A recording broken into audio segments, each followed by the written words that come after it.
Fiscal Alberto Nisman, buenas noches, gracias por estar con nosotros en A Dos Voces. Buenas noches, gracias a ustedes. Usted acusó y pidió la indagatoria de la presidenta Cristina Kirchner y la acusó de decidir negociar y organizar la impunidad de los iraníes acusados del salvaje y sangriento atentado contra la AMIA. ¿Por qué? Si esto es así, hay abundantes elementos que así lo indican. Fíjese que yo lo que he hecho es radicado una denuncia, podía no haber pedido declaración indagatoria. Respecto a unas personas con las cuales entendí, entre ellos la señora presidenta, el canciller y otras personas más, que había elementos ya muy concretos, avancé la indagatoria. Antes que nada quiero aclarar que el gobierno de Néstor Kirchner fue quien más ha hecho, desde el punto de vista político, de apoyo a la unidad fiscal AMIA para el tema del esclarecimiento de este atentado. Puedo decir que durante su gobierno, y prácticamente diría mientras vivió Néstor Kirchner, porque este tema empieza a los 2 meses de su muerte, y no es casual, y después voy a explicar por qué, se rechazaron todos los reclamos de Irán, y se les decía, señores, acudan por la vía normal, por la justicia, que era como tenía que ser, un fuerte respaldo político. De eso dan cuenta el ex jefe de gabinete Aníbal Fernández, García Moritán y fundamentalmente Bielsa, que da un ejemplo clarísimo. Dice, recibimos varios pedidos, entre ellos un ofrecimiento de Irán, durante el gobierno de Néstor, de comprar trigo por $4.000 millones. A cambio querían que los involucremos de la causa AMIA. Esto es una cosa. Lo que ha ocurrido en este último tiempo con la presidenta Cristina Fernández de Kirchner no es distinto al gobierno de Néstor, es totalmente opuesto. Ha habido un cambio radical, ha habido una alianza con los terroristas, se ha negociado con el Estado que ampara a los terroristas. Pero usted está diciendo que el gobierno de Cristina Kirchner hizo una alianza con los terroristas. El Poder Ejecutivo, y ahora le voy a mostrar por qué. El tema es el siguiente. El memorándum se firma en el 2013 y se lo plantea como el inicio de un proceso, de una negociación para destrabar la causa. Eso es una gran mentira, y repito, no equivocación, mentira. El memorándum, la firma del memorándum, es la finalización de un proceso de impunidad que empieza 2 años antes. En enero del 2011, la presidenta Cristina Fernández de Kirchner le ordena a su canciller que hay que desinvolucrar, por los motivos que ahora voy a explicar, a Irán de la causa AMIA, y lo envía a mantener una negociación primero con el canciller sirio en Damasco, al-Moladem, y luego con el canciller iraní Salehi. ¿Cuál fue el motivo? ¿Por qué Argentina quería esto? Y acá quiero hacer una aclaración, porque acá pareciera que el Poder Judicial se entromete en facultades del Poder Ejecutivo. Nada más alejado de la realidad. El motivo que buscaba Argentina era, por un lado, acercarse geopolíticamente a Irán. Esto es lo que surge en las evidencias de la causa.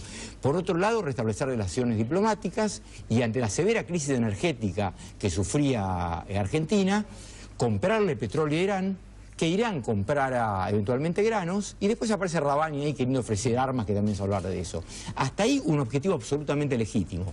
Nos podrá gustar con quién salir de Argentina o no, es una facultad exclusiva y excluyente del Poder Ejecutivo. Nada de cuestionable tiene en eso. ¿Dónde viene el problema? Que ante esa decisión argentina, que guste o no, insisto, legítima, dicen: este proyecto político que tenemos es inviable en la medida que subsistan las acusaciones por la causa AMIA. Entonces hay que borrar estas acusaciones. Los términos textuales, hay 2 años y medio de escucha vinculado con este tema. Para hacer una idea, estos teléfonos están interviniendo desde hace 8 años. Se quiere decir que esto es de ahora, de una interna Secretaría de Inteligencia. Hace tiempo ocurrió todo esto. Bueno, lo que se dice es: hay un interés particular por este tema, entonces hay que desinvolucrar a los iraníes. Y se lo envía al señor Timerman a realizar esta gestión. A ver, Timerman sería un ejecutor de las órdenes de Cristina. A conciencia y sabiendo, obviamente, de lo que estaba haciendo. Sí. Se reúne y se acuerda esto. El acuerdo se firma en enero del 2013. En noviembre del 2012 yo ya tengo escuchas donde ya se habla de un pacto de impunidad, pero no porque por un lado hay que desinvolucrar a determinada gente, pero no alcanzaba con eso, había que crear una pista falsa. Ya se estaba la Secretaría de Inteligencia con personal que responde directamente, que tengo que mencionar estos términos porque si no violo la ley 25.520, sí, más allá que ya he pedido el levantamiento del secreto de todo esto. Por eso hablo del personal, puede ser 1, 5, 10 personas, pero es personal de la CIDE que responde a la presidenta. No es un eso está probado, o sea, no es un empleado infiel que está pasando información. Directamente esta persona negocia directamente con los iraníes y le pasa todo tipo de información vinculado con la causa. Se arma la hipótesis falsa es involucrar a una conexión de fachos locales. ¿Por qué eso? Se contrata a un ex fiscal federal, que también está denunciado y es juez de instrucción, Héctor Irimia. Sí. No en vano está elegido esta persona. Cuando ocurre el atentado, es designado junto con otros colaborador de los fiscales originales de la causa, Mullen y Barba, que intervienen por 3 meses. Entonces el objetivo, Esteche lo presenta a este personal de la Secretaría de Inteligencia. Esteche, aclaremos, el dirigente Quebracho. Exactamente. Para que Irimia, con su conocimiento, determine, bueno, esta hipótesis que vamos a crear, tratemos de que mínimamente enganche y cierre. Vos que conocés la causa, participá en eso. A tal punto llega la cuestión. Son tantos los elementos, son tantas las conversaciones, las admisiones de Irimia, que Irimia dice, bueno, tanto que hablamos, tenemos que argumentar eventualmente si nos descubren una excusa. ¿Y qué dicen? Como Irimia alega tener vínculos con la Iglesia Católica, la excusa que dicen que si lo descubren hablando de este tema o reunidos es un tema religioso de unión entre el chiismo y el catolicismo. O sea, de esta manera se acuerda la impunidad. A raíz de todo ¿Quiénes son los fachos locales? Bueno, tengo que ser absolutamente franco en eso. La versión se refiere a fachos locales. Un grupo de fachos locales que ellos ya lo tienen armado, pero que no surge de las escuchas. Yo tengo una impresión mía, pero como la tengo simplemente no fundada en prueba, no la voy a decir. Pero cualquiera fuere, no serían los responsables por más personas que puedan tener antecedentes o no delictivos. A su vez, discúlpeme que le interrumpa, se arregla ya que la Comisión de la Verdad está absolutamente arreglada y la persona de la Secretaría de Inteligencia, el personal de la Secretaría de Inteligencia que responde a Cristina Kirchner, actúa como prácticamente un agente iraní. Le informa a los iraníes todo lo que ocurre en la causa, los pasos que van a seguir, sabe del expediente más que yo, le informa de lo que yo estoy por hacer, le informa datos personales míos, le informa datos de mi ex esposa que es juez federal, le informa datos de menores. Hay cosas que yo no sabía, que me entero de la causa siendo el fiscal que maneja la Secretaría de Inteligencia, que depende de la Presidencia de la Nación y que debe informar al fiscal de esta manera. Se ríen del fiscal. El fiscal va a quedar patas al norte cuando vea esta nueva hipótesis que le metemos. Va a tener que renunciar. Nos vamos a sacar a este ruso de encima. Por decir algunos términos. Todo eso decían agentes de la Secretaría de Inteligencia. Estamos hablando de agentes y que responden directamente a la presidenta, que está absolutamente probado. Nada de lo que se hace acá es sin la directiva expresa de la presidenta. Esta no es una suposición por pensar que la presidenta maneja en general el gobierno del país. Está específicamente probada la cercanía y cómo se la consulta. Usted considera, lo interrumpo, usted va a coincidir en que resulta increíble que una presidenta pueda estar involucrada en esto. Yo también lo creo increíble. Es más, yo desearía, creo que no es así, no tener razón por una cuestión institucional, por el daño que le hace al país. Mire, voy a contar una infidencia. Con el equipo que venimos trabajando esto hace más de 2 años y medio, en un momento estábamos tan convencidos que nos planteamos la hipótesis inversa. Dijimos, ¿no estaremos en un microclima? A ver, hagamos al revés. Hagamos de cuenta que somos abogados defensores. Vamos a tratar, que conocemos el tema, de buscar, si tuviéramos que defender todo esto, ¿qué salida tiene? ¿Sabe la solución que se encontró, así en tono de broma? La más lógica, la única forma es entrar a la fiscalía y robar la causa. Está en la prueba, está en la contundencia, está en la evidencia. Es clarísimo. Bueno, usted habló de evidencia. ¿Qué evidencia? Bueno, personal de la Secretaría de Inteligencia, hay una persona acá que es el nexo cuyo teléfono ya estaba intervenido de antes. Yo tranquilamente, por las funciones que tengo en la causa mía, podría decir, me pongo a investigar el memorándum, que sería legítimo. No lo hice. En un teléfono que estaba intervenido desde hace 8 años. ¿Por qué está intervenido? Porque por ese teléfono hablaba Moshen Rabani. Entonces nosotros lo que buscábamos era capturar a uno de los prófugos y por cada charla que había detectábamos de qué lugar hablaba. Entonces teníamos la mala suerte que cada vez que hablaba desde Irán, con lo cual no podemos detenerlo. Recordemos, yo lo interrumpo con algunas cosas para la gente y para todos. Recordemos, Moshen Rabani fue ex agregado cultural de la Embajada de Irán acá y es uno de los máximos responsables del atentado. Exactamente. Y nos empiezan a aparecer datos desde mucho antes. Entonces, la Secretaría de Inteligencia mantenía permanentemente informado y negociaba con Rabani. O sea, acá hay una negociación del gobierno argentino, no solo con el Estado que protege a los terroristas, sino con los terroristas mismos, obviamente por interpósita persona. ¿Quién es la persona esta, Youssef Khalil? es la persona de mayor poder de Irán en Argentina. ¿Qué hace? ¿Quién es? Es una persona que está en una mezquita, es una persona familiar muy poderosa, es los ojos, es la persona que actúa en representación de Irán en Argentina, es los ojos y los oídos de Irán, tiene más poder que el encargado de negocios, de hecho dice en este tema, discute con el encargado de negocios y dice este tema lo manejo yo. El actual encargado de negocios lo primero que hace cuando llega a Kirmán es agradecerle su nombramiento, o sea, ¿quién maneja todo este tema? Esta persona es quien recibe los datos del personal de Secretaría de Inteligencia. Todo lo que recibe se lo informa Rabbani. ¿Sabe lo que dice Rabbani? Déjeme que lo evalúe, voy a consultar, voy a tomar una decisión. O sea, es Rabbani el imputado el que toma las decisiones por Irán. Inclusive, más allá de que negocia su propia impunidad, porque pregunta cómo va lo mío, quédate tranquilo, todo está arreglado, va por tal lado, le dan datos que no se le pueden dar a un imputado. Funcionarios argentinos brindan información secreta de Estado a una potencia extranjera en general y del tema AMIA en particular. Y todo vinculado con Rabbani. Inclusive, muchos datos comerciales los decide Rabbani. No hay nada ilegal en el tema comercial si se quiere desde un punto de vista lógico. Pero usted dice que Rabbani no puede decidir estas cosas. Y usted dice que todo este plan... usted habla, toda esta confabulación criminal estaba destinada a permitir un intercambio comercial de petróleo por granos en la Argentina.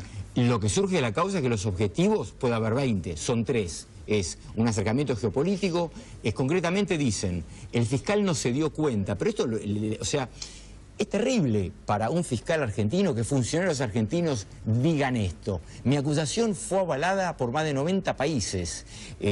Nos apoyó, para que se dé una idea, en el Comité Ejecutivo, países que están muy cerca de Cabo, que pueden estar muy cerca de Irán, India, Rusia, Marruecos, Argelia. Y nuestros propios agentes juegan para ellos. ¿Por qué? Porque cambió la decisión geopolítica o la posición geopolítica argentina, lo cual es válido, pero lo que viene ilegal, que es lo que acá se cuestiona, es que dicen, ahora el responsable del atentado del AMIA, y esto lo dicen, no tiene que salir las pruebas, tiene que estar en consonancia con la nueva política exterior. El gobierno puede tener la política exterior que quiera, gustará o no gustará, insisto, es resorte exclusivo del Ejecutivo. Lo que no pueden hacer es limpiar una causa porque sí. ¿Por eso usted dice que se estaba inventando un nuevo y falso culpable? Exactamente, pero eso o sea, se firma el memorándum, una vez que los culpables ya están decididos, ya está arreglado. Yo tengo las escuchas donde Irimia acuerdan reuniones, dicen cómo lo van a hacer, quién va a hacer, ¿por qué no se lleva adelante todo esto? La pregunta, porque los intereses eran distintos. Este tema no llega a, como se llamaría, un final feliz como que era en Argentina, que era la desincriminación de Irán, y no se firma el memo por una sola cuestión, porque no se bajan las circulares rojas. No preveían eso. Algún alto acá también, aclaremos a la gente, son circulares rojas de Interpol. Son órdenes de captura en la búsqueda de los responsables acusados del atentado contra el AMIA, que son ciudadanos iraníes. El mayor interés de Irán, que era evidente, porque aparte me lo han dicho en las reuniones que hemos tenido en Interpol, a Irán no... Obviamente que se obtenía la desvinculación del tema, le importaba, pero lo principal para Irán acá era la libre circulación de sus ciudadanos. Irán no podía soportar que lo hayan echado a Bajidi de Bolivia. Recientemente, hace 3 meses, por ejemplo, recibimos una consulta de Interpol Corea del Sur que nos preguntaba, tenemos un pedido de Rezaji. Rezaji es una persona que está con captura, también otro participante del atentado, que fue, imagínese la envergadura, ex candidato presidencial en Irán, que dice, quiere viajar a Corea del Sur. ¿Subsiste la captura por parte de ustedes? Le dijimos que sí, no terminó viajando. ¿Usted se cree que le hace gracia a eso?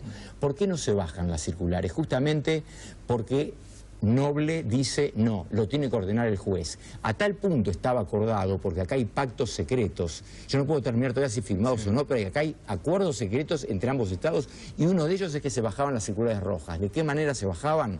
En el punto 7º del memorándum es el único punto operativo. ¿Qué significa operativo? Que se efectiviza antes que se apruebe, o sea, bastaba la firma del acuerdo para que se haga efectivo. De hecho, ese punto se hizo efectivo el 23 de enero del 2013 y nada más pasó porque no se acordó. ¿Qué decía ahí? Se le hacía saber a Interpol que el conflicto, se llama, miren cómo se llama, conflicto entre la Argentina e Irán por el tema AMIA, se iba a solucionar por, el término justo era, por común acuerdo, por negociaciones comunes, por cooperación mutua entre ambos estados. Es un buen criollo, en lenguaje diplomático se le está diciendo a Noble, señor, usted ya no tiene nada que ver en esto, él y yo nos pusimos de acuerdo. ya está, bájela. Se esperaba eso. ¿Quién pidió que se baje? No hay un pedido concreto, ni Timerman lo va a hacer, pero se esperaban eso. Surge claramente de las escuchas cuando le preguntan por qué la demora. Por ejemplo, hay muchas menciones al tema comercial de Debido. Yo no lo acuso de Debido, ¿por qué? Porque justamente por la prudencia, porque Debido interviene mucho en el tema comercial, pero hasta ahora lo que tengo probado es que lo de él es el tema comercial, no que estuviera al tanto de que esto era para desinvolucrar a los iraníes. Quizás el día de mañana se prueba, no lo sé, pero hoy no. ¿Qué quiero decir con esto? Entonces, con este tema comercial, ¿a dónde se quiere llegar? Que justamente lo importante acá era ese acuerdo. Y Rabbani no puede estar decidiendo este tipo de cuestiones. Y las terminaba decidiendo Rabbani. Nisman, a ver, vamos repasando a los que involucra usted. Cristina Kirchner, usted dice que decidió, negoció y organizó todo, la impunidad.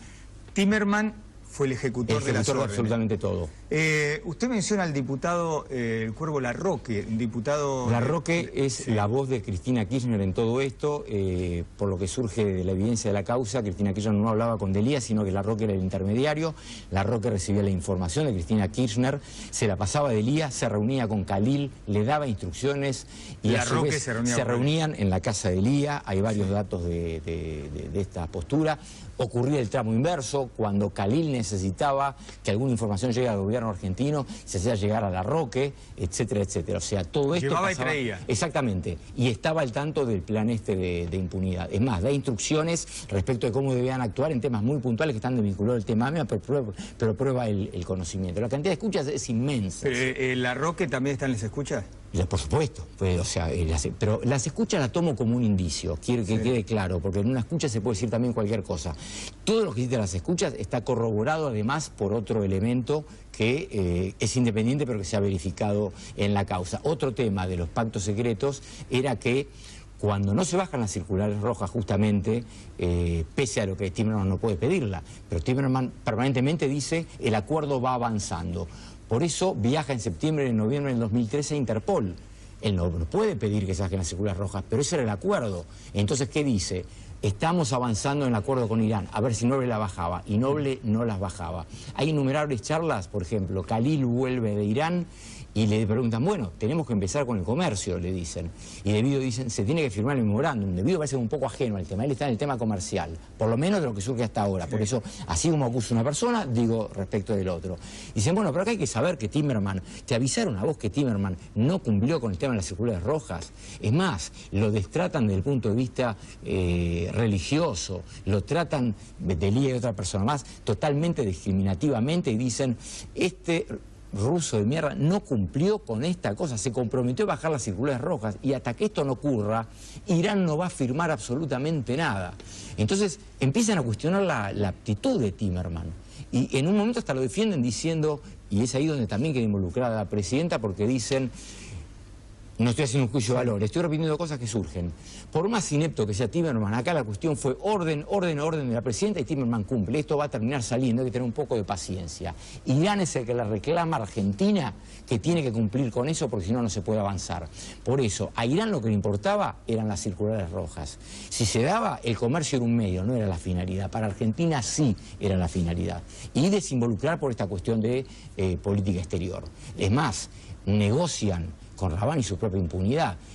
Cuando se acuerda con Rabbani en estas escuchas que habla el personal de la CIDE y le dicen a Rabbani dice, voy a evaluar, y si la cosa sale bien y avanza con impunidad, voy a proponerle al gobierno de Irán, dice Rabbani, que es quien el imputado toma las decisiones, se tiene conciencia de esto.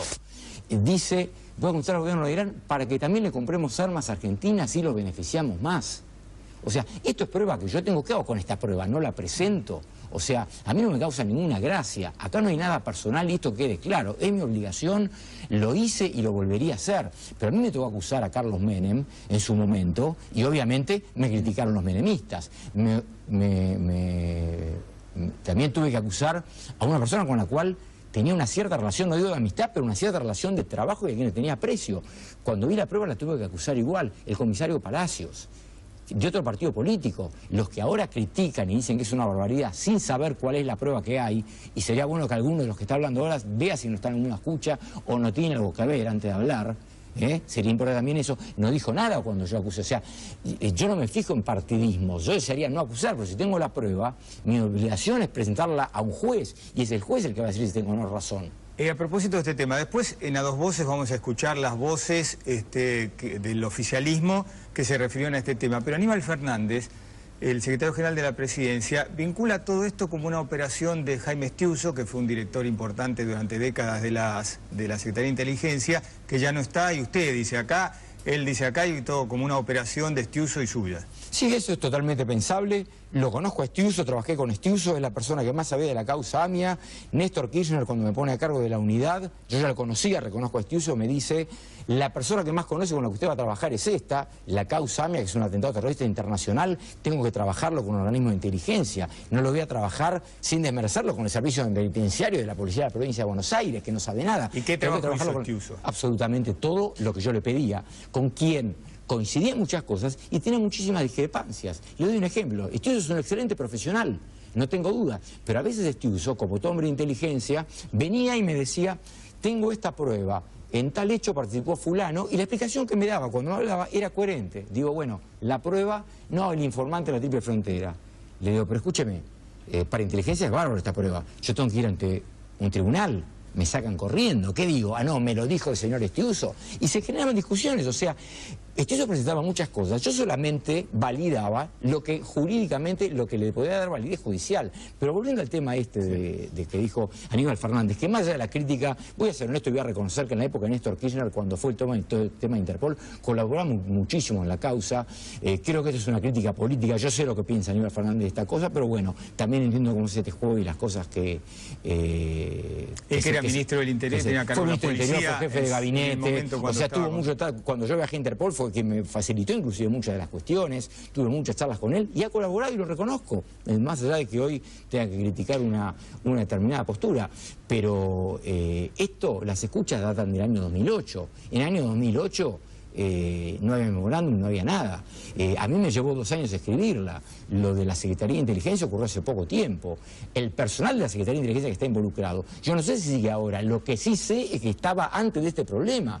O sea que hasta ahora, hasta puede llegar a ser, no digo ni que sí ni que no puedo afirmarlo porque aparte estoy veado por la ley, que sean hasta amigos de Estiuso. O sea, no tiene nada que ver una cosa con otra. Acá no hay ninguna interna, acá tengo una prueba que si yo como fiscal no la presento, cometo delito. Y si la presenta un juez, y dejemos que sea el juez Lijo el que diga, y démosle tiempo, porque realmente yo vengo con esto hace 2 años y le puedo asegurar que la documentación y la cantidad de escuchas es terriblemente voluminosa, que lo analice con tiempo. Discúlpeme, Lijo está de vacaciones, es la jueza Servini de Cubría la que está interviniendo ahora, la que tiene que decir en primer lugar si habilita o no la feria. Yo he pedido determinadas medidas, pero bueno, entiendo que también en principio, como yo no pido detenciones, sí pido prohibiciones de salida del país, puede que no sea considerada una cuestión de feria. Obviamente pido prohibiciones de salida del país, no de los funcionarios máximos, porque descarto que van a oír. Sí pido la prohibición de salida del país del doctor Héctor Irimia, de Esteche, de Delía y de... Ex agente o agente de inteligencia. Ahí está, del personal de Secretaría de Inteligencia. De los demás doy por sentado que no. Más allá de pedir un embargo general que yo estimo preventivo por los daños causados por esta impunidad durante todo este tiempo en 200 millones de pesos, teniendo en cuenta la multiplicidad de víctimas. Y otro tema que quiero aclarar también, cuando se dice no se ha ocasionado acá ningún perjuicio a la causa, es mentira. Hay estados que han proporcionado información. Un ejemplo, la Corte Suprema de un país latinoamericano, no un servicio de inteligencia, la Corte Suprema de un país latinoamericano me ha aportado información en su momento fundamental de actividades ilícitas iraníes, terroristas en Venezuela y en otro lado que podían tener vinculación con la causa AMIA. ¿Usted se cree que, sabiendo que hay un memorándum, más allá que no está aprobado, pero que dice... Argentina tiene que pasarle toda la información que tiene a Irán. O sea, ¿alguien le va a dar información al Estado argentino sabiendo que se le va a dar al acusado? O sea, ¿en qué cabeza cabe? O sea, evidentemente el perjuicio está causado y lo veo con la reticencia de informar. Nadie dice no te informamos, pero ya no hay el flujo informativo como antes. Igual la causa avanza. Igual quiero referirme también a un tema... Ahora vamos a hablar de cómo está la investigación, pero veníamos hablamos de Cristina Kirchner, hablamos del canciller Timmermans, hablamos de los agentes de inteligencia, hablamos del Cuervo Larroque. ¿Cuál fue el rol en todo esto de Luis Delía, el piquetero? No, el tema de Luis Delía fue fundamental. Luis Delía interviene en prácticamente todo. en el plan, primero en el plan de impunidad, en las negociaciones para llegar al acuerdo por el tema del comercio, es quien habla permanentemente con Khalil, quien se reúne, quienes fijan la estrategia, quienes dicen cómo hay que actuar, cómo hay que hacer para desinvolucrar a los iraníes, está mencionado, habla, actúa, o sea, la prueba con Delia es absolutamente contundente, propio con su pensamiento y con lo que dice públicamente. Acá lo hemos materializado en hechos delictivos. Otro tema que hay es que se ha montado para esto una diplomacia paralela, por lo menos para el caso AMIA, y le doy un ejemplo, donde se demuestra claramente las mentiras del canciller y de la señora presidenta. Acá hubo varios acuerdos secretos, entre ellos la bajada de las circulares rojas. A tal punto llega el enojo de los iraníes que le mandan mensajes cifrados a Timerman. Por ejemplo, en marzo del 2013, cuando Irán dice no se baja, cuando Interpol dice no se bajan las órdenes de capturas, Salehi dice: el real contenido del acuerdo entre Irán y Argentina va a ser dado a conocer en su momento y abarca a los imputados. ¿Cómo era el contenido va a ser dado a conocer en su momento, en marzo del 2013, cuando ya teníamos el memorándum de 2 meses antes? A su vez, se acuerda también que Bahidi, aún en el caso que tenga que interrogar la Comisión de la Verdad, porque no interrogaba el juez, no iba a ser interrogado. Eso ya estaba acordado. Por ese mismo motivo, Timerman se había comprometido, si usted recuerda, cuando se firmó el memorándum con las instituciones judías y los familiares, que iba a haber un anexo donde se iba a establecer que la declaración indagatoria iba a ser válida como tal, porque el memorándum no surge y todo eso. Nunca más habló ni se firmó, y no se podía. Y otro mensaje que demuestra que hubo pactos también de los iraníes es cuando Cristina Kirchner, en el memorándum es del enero del 2013, en las Naciones Unidas, en septiembre del 2012, dice, como si fuera algo novedoso: hemos recibido una invitación a un diálogo bilateral con Irán, se hacen 2 reuniones y se llega a un acuerdo. Después se comprobó, porque Salehi lo dijo primero y Timerman terminó reconociéndolo, que es como digo yo y como surge de las escuchas, que las negociaciones empezaron 2 años antes y abarcaban directamente a la impunidad. Y me quiero detener, porque esto sí me parece muy fundamental, en una puesta en escena de cómo la diplomacia argentina ha engañado prácticamente al mundo. En Naciones Unidas, si usted recordará, en el 2013, el discurso de la presidenta sucintamente dice: queremos que Irán nos diga si el acuerdo se aprobó, cuándo se va a reunir la Comisión de la Verdad y cuándo va a viajar el juez. Vamos a darle un marco a esto, porque hoy lo contábamos en Todo Noticias. Cristina Kirchner venía siendo muy criticada por la oposición en la Argentina, diciendo que el memorándum no había servido para nada, que Irán no iba a avanzar con eso y que Irán se negaba a entregar a responsables del atentado. Entonces Cristina Kirchner va a Naciones Unidas y pasa esto que usted dice. Pasa esto. Al día siguiente, llamativamente, Timerman dice: recibimos una nota un jueves del canciller iraní para una reunión bilateral del sábado. Esto es lo que surge en los papeles. Ahora, ¿qué me surge a mí de todas esas escuchas? Día viernes, día intermedio, conversación de Delia con Khalil en el teléfono de Khalil. Youssef, palabra más, palabra menos, recibí un llamado urgente, estoy saliendo de la Rosada, tengo un mensaje de la presidenta, me tenés que reunir con Pacdaman, hace falta algo urgente para mañana. Se la hago muy corta. Sí. Hace falta que salgan a decir de manera conjunta que el acuerdo ya se aprobó. No, pero si eso no es cierto, le contestan, no importa, me dijo la presidenta. Hay que aparentar eso para que Interpol baje las circulares rojas. Eso está todo en las escuchas. Obviamente. Y le digo, y estoy siendo prudente, ¿eh? Hay cosas que todavía prefiero no decir, que están en las escuchas, que son aún más graves. Delia estaba saliendo del gobierno. Se reúne con Pacdaman, sí. Acuerdan esto y le dicen: decile, hay que hablar con Rabani para que transmita al gobierno esto. ¿Qué fue en definitiva lo que ocurrió? No se termina siendo una reunión bilateral. Le dicen: Irán no va a aceptar esto. No importa, insiste Delia, que lo aparentan. Y ahí se corta la comunicación. El sábado se lleva a cabo esa reunión bilateral, no hay una declaración conjunta, pero Irán dice: aprobamos el tratado por el Consejo Supremo. Nunca más habló del tema, nunca más se aprobó. Fuimos a IRNA a ver si efectivamente lo había aprobado. ¿Sabe lo que dice IRNA, la agencia oficial iraní? Según el único datito, 3 renglones. Según dijo la agencia argentina Telam, Irán aprobó el tratado. Es ilógico, es como si la agencia Telam diría: la presidenta Kirchner va a salir en cadena nacional, como si IRNA, la agencia diría, en Argentina. Y nunca más pasó nada, no hubo intercambio de cartas reversales y todo. Como eso es permanente la cantidad de cosas. Insisto, no se puede negociar la impunidad con nadie y menos con el imputado. Y sí se puede negociar si quiere comercio, pero no con el principal imputado. Acá las decisiones las tomaba el imputado. Y el personal de la CIDE, que parece un agente iraní, cuando hablo de personal no estoy hablando de número, puede ser 1, 5 o 10, insisto, pero que responden directamente a la presidenta, no actúan de motu propio. Todo lo que hacen es porque se lo piden y está claramente porque se ve en las acciones posteriores. Adelantan cosas que después ocurren, adelantan cosas que va a decir la presidenta, además de una relación muy cercana que, bueno, tampoco le voy a decir cuál es la prueba que tengo contra todos ellos, ¿no? Nisman, en todas estas personas que usted menciona en su pedido de indagatoria está, y nos queda el último, que es Fernando Esteche, el dirigente de Quebracho, porque digamos, usted presentó a Delía con un poder realmente muy importante como nexo. ¿Y Esteche qué hacía? Bueno, Fernando Esteche es una persona que yo realmente, personalmente, con mi desconocimiento, lo tenía más que nada como un hombre, como se conoce habitualmente, como un piquetero. Debo reconocer que, sin jugar su nivel intelectual, es un hombre bastante pensante. En concreto, ¿qué hace?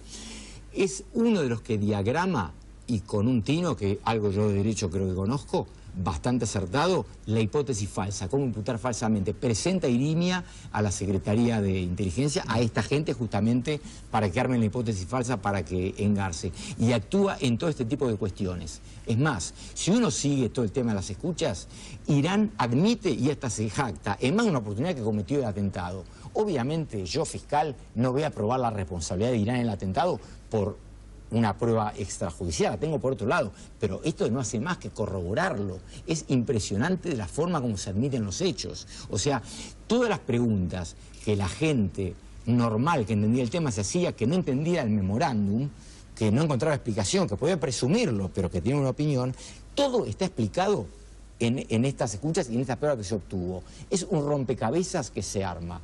Esto empezó, le digo, octubre del 2012. Ante el memorándum viene un empleado mío, pues yo la Secretaría de Inteligencia me transcribía las cosas, enviaba escuchas que nosotros ordenábamos, pero como estaba tan desahuciada, creo, con el pacto de Irán, ya ni le daba importancia al tema mía.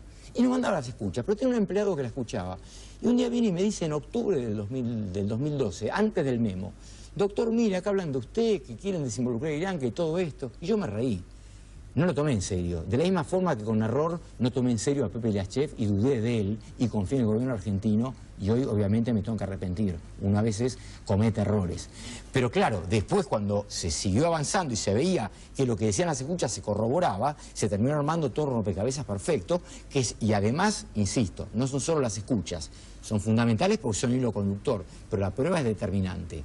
Acá se buscó por una cuestión política, que se puede negociar políticamente, insisto, lo que quiero, que no se confunda más eso.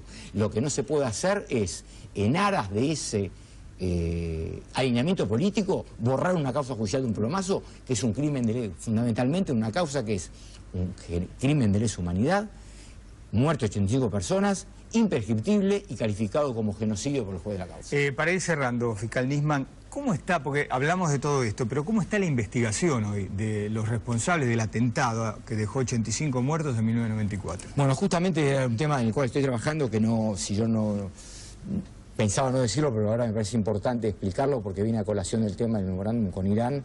Está muy próximo a salir, y cuando digo muy próximo a salir, porque ya lo tengo la decisión tomada, estamos con las correcciones finales. Existe una forma para extraditar, que los iraníes sean juzgados en la República Argentina. La verdad parece increíble, bueno, porque no hay manera de... Mínimamente, sin dar demasiados detalles, porque van a salir prontamente la resolución, voy a dar unas ideas. Obviamente Irán no lo va a entregar voluntariamente. Quiere decir que acá va a intervenir un organismo internacional. Un organismo que tiene que actuar compulsivamente, porque Irán no lo va a entregar. Para actuar compulsivamente sobre Irán, Irán tiene que ser miembro de ese organismo. Bueno, estas circunstancias se dan.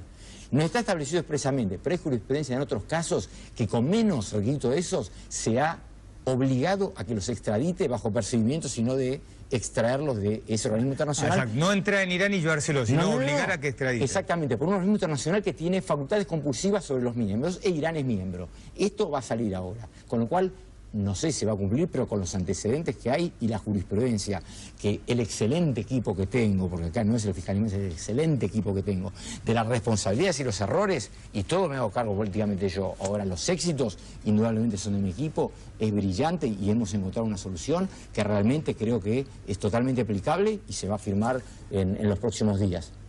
Lo último para cerrar, ¿usted considera que le cambió su vida a partir de hoy?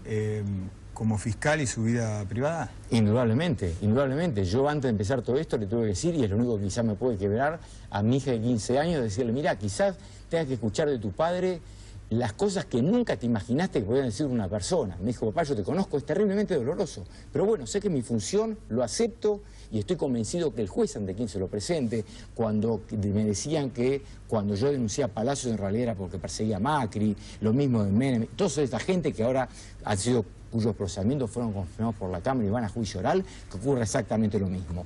Le toca al doctor Lijo, porque por conexidad es el que interviene en irregularidades, pero con cualquier juez sé que esto llega a buen puerto. Va a llevar su tiempo porque obviamente yo estoy tirando una información que yo me tomé, obviamente, 2 años y pico de análisis, de escribir y todo, y estoy tirando todo un día para otro.